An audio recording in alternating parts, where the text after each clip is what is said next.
جناب صدر، محترمہ سادہ کرام، معزز سامعین، السلام علیکم۔ آج مجھے جس موضوع پر اظہار خیال کا شرف حاصل ہو رہا ہے وہ صرف ایک دن کی یاد دہانی نہیں بلکہ ہماری تاریخ، ہماری پہچان، ہمارے قربانیوں کی لہر داستان اور جنگ و حیرت کی جیدار تصویر ہے۔ جناب والا، اگر اس موضوع کو الفاظ کے ملکوں میں پڑھ دیا جائے تو ایک موضوع بنتا ہے یوم آزادی، یعنی میری آزادی، آپ کی آزادی، ہم سب کی آزادی۔ میں اپنے گفتگو کا باقاعدہ آغاز ایک پرجوش شعر سے کرنا چاہوں گا۔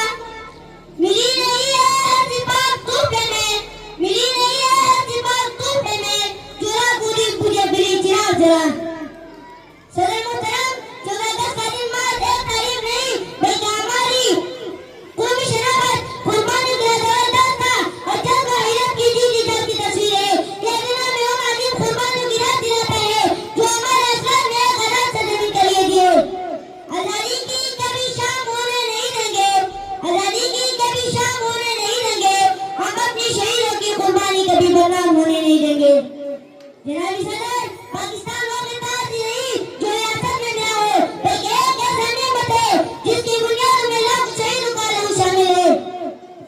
قائد اعظم محمد علی جناح کے بلوغ قیادت، علامہ اقبال کفاف اور بڑی صحیح کی مسلمان کی اتحاد و قربان سے یہ وطن دنیا کی نقش برابر۔ جی وقار، جب تاریخ کی تاریخ میں جانتا ہوں تو ایسا محسوس ہوتا ہے کہ جیسے وقت خود رک گیا ہو۔ جہاں میں دیکھتا ہوں شہیدوں کی لہو سے لکھی گئی تاریخ، اقبال کفاف کی تعبیر، میرا پاکستان، وہ پاکستان جو قائد کے اندر محنت اور ہمارے بزرگوں کی لاجواب محنت سے دنیا کے نقشے پر ظاہر ہوا۔